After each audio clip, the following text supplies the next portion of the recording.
like it's almost like for a while it's like I'm watching a Douglas Sirk black and white No, version of, it is of 19 very soapy. It's a very really, soapy. it's extremely soapy. Yeah, it is. And it is very slow moving, and the costumes are good, and I like the exteriors. And then I'll just say, if not for the ending, which for me made the first hour and 27 minutes worth it, I'm not sure if I would have given this a throaty thumbs up, but the ending is so German.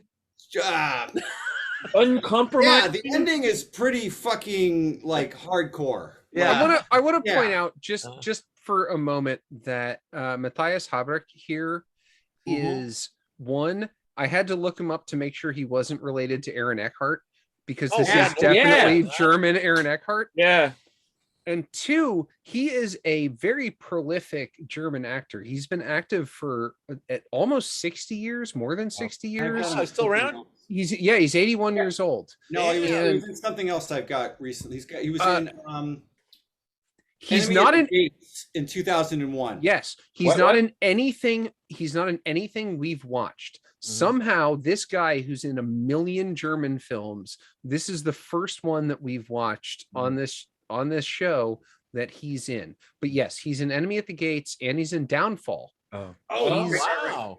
Yeah, he's Dr. Downfall. Dr. Hasse, the Hitler's personal physician. Cool. But yeah, he's in Downfall, and he's apparently still He's active. a good actor. Yes, he did really good. He was very good actor. And then Plus, also, did you notice Margarita von Trotta? That's exactly what I was about to say. We've seen a movie that she directed. Hannah Arendt. Right. Yeah. Right. Yeah, she directed Hannah Arendt. Cool. That was the other thing I was about to say, because I take some deep dives on some of the actors in these movies, and it was like, I feel like we've seen him before, and it turns out we have, but not in anything we've watched here. And also, she directed Hannah Arendt. Like that's fucking cool. So just wanted to bring that up. Her character is like it. You know, she's kind of like not exactly a countess, but I guess she's an important person in a big house. I guess it's she's an aristocrat. She's an aristocrat. This is Latvia during the revolution, right? Yes. Yeah, somewhere in the Baltic. Yeah, and so she has they're close to Riga. Which So she's got this kind of weird death wish all the time, where she opens the windows during air raids and out into like battlefields and crosses the enemy lines all the time. She's already like a modern woman because she has her hair. No, that bob, I didn't buy that. And she smokes. Yeah, and this is where you could tell it was made in the 70s. Was the hairstyles and Sheila pointed out the makeup. Yeah. She said I wore my eyeliner like that in the 70s. No, this is 1919. Like the bob is being invented at this point in time. Oh, by her. Actually, but you know how people look, even a period movie, you can tell what era it was actually made in. Yes, you can. Yeah. Godfather. Yeah. This is kind of like it isn't 100% accurate, but close.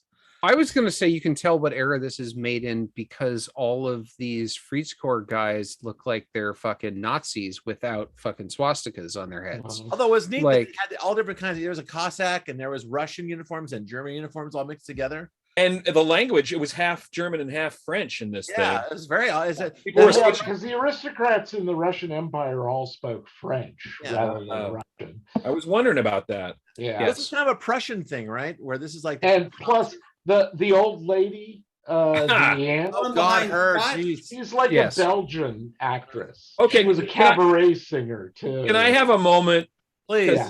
I was gonna say, you know, if there's a reason why Americans don't want to watch foreign films because they're weird, this lady is Exhibit A.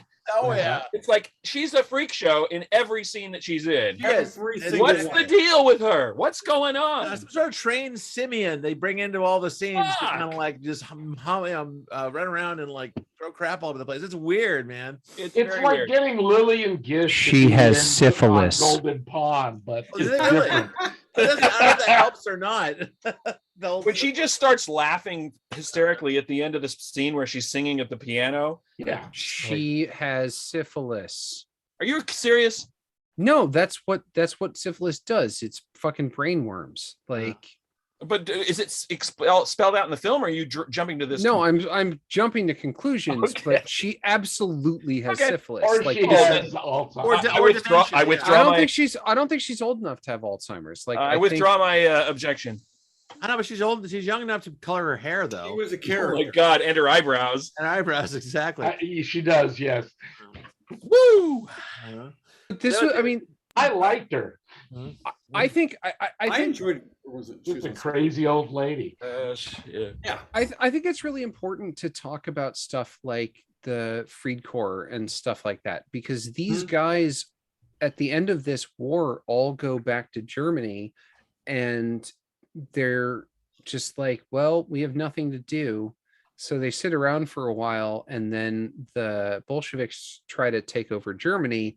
So they just start fighting the Bolsheviks in Germany, and then they all become Nazis. Right. This is precursor Nazi. It's Nazis, the early days. Right. Exactly. It's a prequel.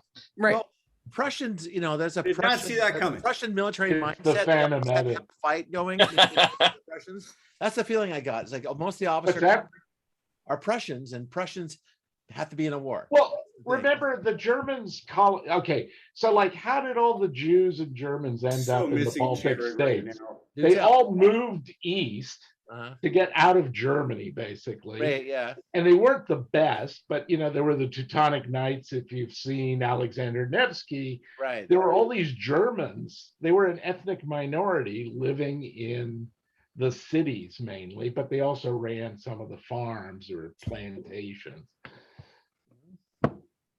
Wasn't Danzig like a separate part of East Germany for like many, many years? Like a little It unconnected. was part of Prussia. Yeah. After World War One, it became a free state. Yeah, that's what I'm thinking. Yeah. I don't And know there if was that's- what was called the Polish corridor. So it got cut off from, it was separated from Poland, surrounded, and there was another corridor there was East Prussia was on the far east side right. of, it was an exclave because it wasn't connected. Right. That's how I saw that in the maps when I was a kid. Yeah. But this was a weird ass film. It's just like it was very 70s in terms of the layout. It was very humanistic. It would try to get the motivations about how people were working in this kind of thing against the historical background.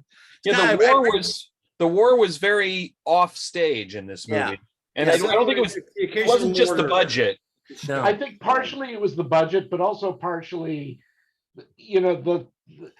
so this is right when the Soviets actually fought a war, which was the Polish-Soviet War. Right. Was starting up around now. So they had other things to do. And also the Russian Civil War. So the Russian Civil War, which we sent 150,000 armed soldiers into Archangels or whatever to fight on their side. Right after the Russian Revolution, you mean?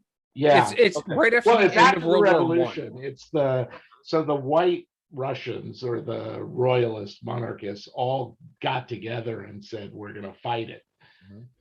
This is like 1919, so it's right after was World shot. War One is over. Yeah. So you've got the German Free Corps, and you've got Americans, and also some English and some French coming in to try to like push back against the Bolsheviks. And then you have Bolshevik revolutions in territories like Latvia, where they're trying to kick out the German aristocracy who'd been living there and kind of being in charge for a while. I love you that also scene. have revolutions going on in Munich and Berlin. I love that where scene you with have the short-lived Soviet. with the German, that scene with the German Bolshevik where they take prisoner. That was interesting. Yeah. But it's I was a prisoner in Siberia. Yeah, exactly. Right. I think the theme, the overriding theme of this is our main character, the whatever the officer guy, it's just this continual failure. It is nothing. Everything falls apart from beginning to end. He loses his staff. He loses his soldiers. He loses his doctor. And at the end, he has to retreat. Well, he has no reason to exist. No, that's the thing. Are you talking about Conrad or Eric? Yeah, Conrad. Yeah. Well, yeah, Conrad's a bit of a cipher, but yeah. And it's just like he loses. It's because I guess because it wasn't motivated and it wasn't really even financed. It's like it was a exercise in futility.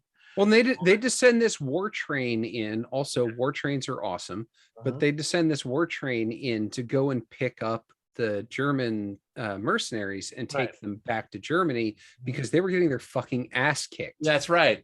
Well, and they also they're given an ultimatum to leave Lithuania or whatever. That's Right, right. because they're getting their ass kicked. Yeah, so you leave by the end of the last moment at the end of the year of 1919, and they're there. Yeah. And of course, the girlfriend was working for them, and the whole. Here's what I'd say about this movie, though. And never trust a tailor. The ending kind of made it for me, but like I think about a movie like Sophie's Choice. There you go. Where, like, if this movie had done its job in the first 3/4 emotionally, and again, the fact that it kind of plays out like this weird sort of Douglas Sirky melodrama maybe kept me at a little bit of a distance, but had it brought me in better, when he has to do what he does, that would have fucking destroyed me if I was more emotionally invested in it. And that's the one. I mean, and maybe I'm asking too much out of a movie like this, made at the time that it was made, but like that it was powerful, but it could have been a sledgehammer upside the head if the prior hour and 20 hadn't been so odd and weirdly distancing. I still think this is a sledgehammer upside the head. Like It's fucking like god damn, devastated they're actually gonna me. do it. Like I loved the final shot from the train. Oh god, that's so good. That was good. It's a really good shot. I actually like the shot right after this where they all get together and take the photo. Yes. Yeah, it's That was arbitrary. And now we do this. Yeah. All aboard. Here's the wine that I held in the picture that I'm not going to drink. Right. He hands it up. He hands the bottle up to him, and I was like, he's giving it away, and then he gets it back once he's on board. Oh, Yeah, that was a hell of a thing, man. Yeah, I at the margin, I'm gonna give it a thumbs up because again, I think the ending really made the movie for me. Well, and Hence the title. that was definitely a right. Oh shit! Right. Oh, now he comes on board. Aha! They called it that. That can't really be. I think a number of the scenes in this movie work really well. Like I'm not negative on this movie, but I'm slightly down on this movie with things like I don't think it establishes enough of an emotional base at certain points. Kind of what But Chris is saying. there are moments in this movie, especially towards the end, like when they go back to the house and she's trying to burn the papers, and he's sitting in the other room and he's like holding her shawl and realizes that she's burning the papers, and he has that moment where he's sitting there and you can tell that what he's thinking is, I can let this go or I can't. Right. Like, I can let this go or I can't. And he has that moment where he decides, no, my loyalty to the core, my loyalty to what we're getting paid for is more important than my loyalty to her. And then she comes back, what's that, like maybe 15, 20 minutes later, she says, neither side is taking prisoners, right? Yep. Yeah. And pause, he says, I know. And then he asks her to go to Germany with him, and she says no. Yeah. So what did the ending mean? Do you think that he was simply in that mindset where she's an enemy, she gets shot in the head, or do you think he didn't think about it at all? Or She's going to die one way or the other. Or was that a personal punishment? No, she's going to die. She's going to die one way or the other, and she asked for him. Right? They capture all the. They capture, yeah. They capture all the Bolsheviks in the barn. But they're shooting all the. Shooting them all. Yeah, but he had the power of mercy. They're right here. All the dead ones are here, Right. and she asked for him to do it, and his commitment is to the core.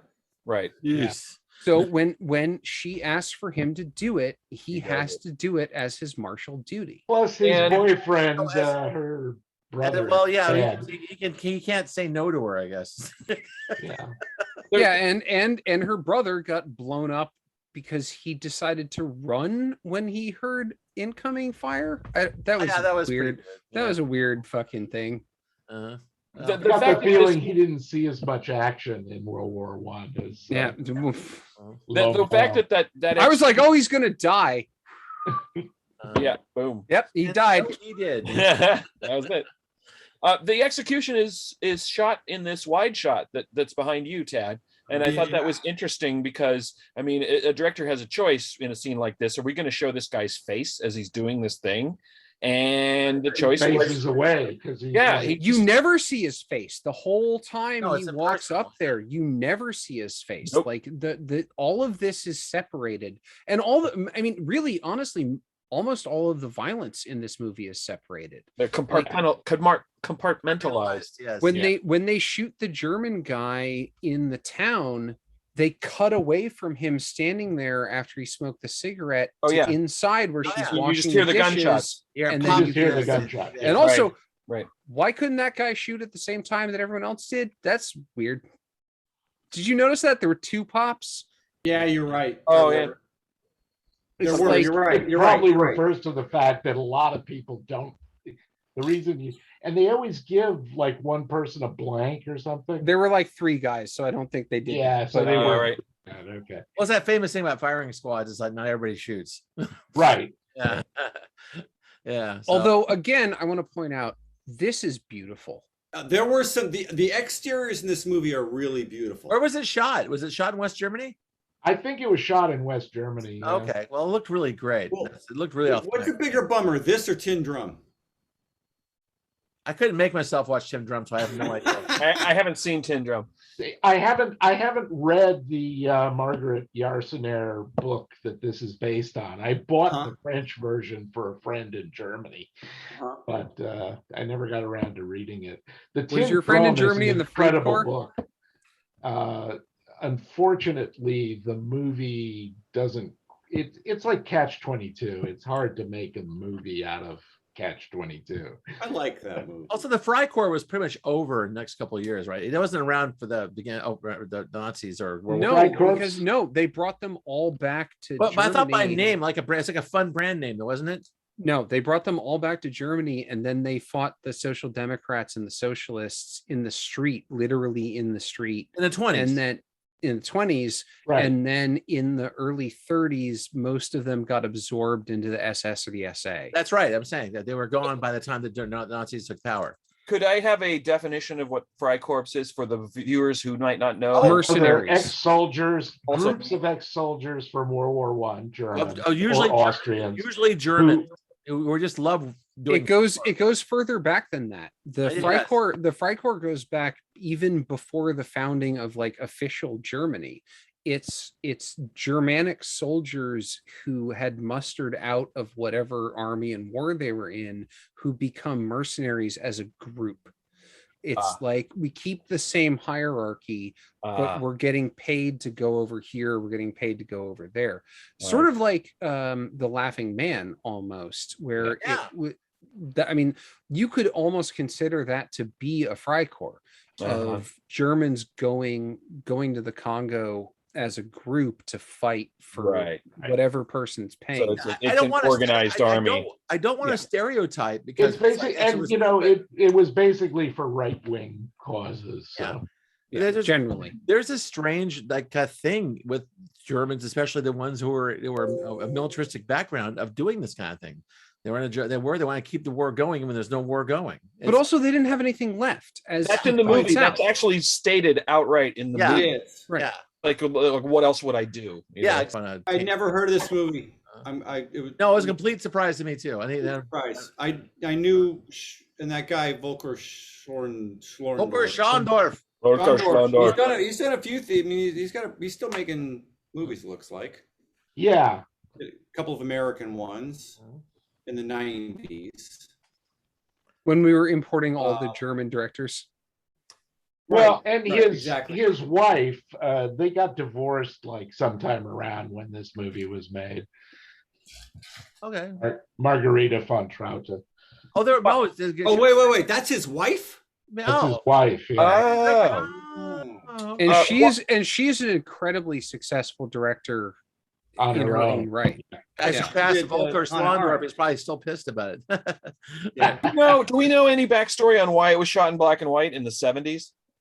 I'm sure it was budgetary. Or time and place. I don't know. I thought I He mean, I kind guess of added to it. I he thought. might have been going for like the 40s war movie thing. It took me a while to, because I didn't know what year it was shot, and it took me a while to put it in place. I was thinking 60s, and then it was like when I started to see what the Yeah. actors looked like and the hairstyles, it was like, nope. And also the way it was shot, like there was just something telltale about the way it was shot that I knew it was more recent than that. Right. There's a Well, they have a camera that can move.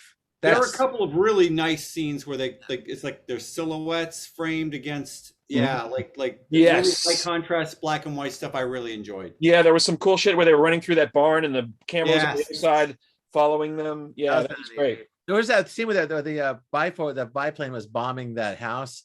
That was Yeah. They go to that negative. was pathetic. Yeah, stock that was footage. weird. And the close up it went negative, so they could show like a black sky. It's like, oh Yeah. man, come But on. you know, that's what you get when you go out on the patio with a lantern. Yeah, I get okay. All right, good enough. Yeah.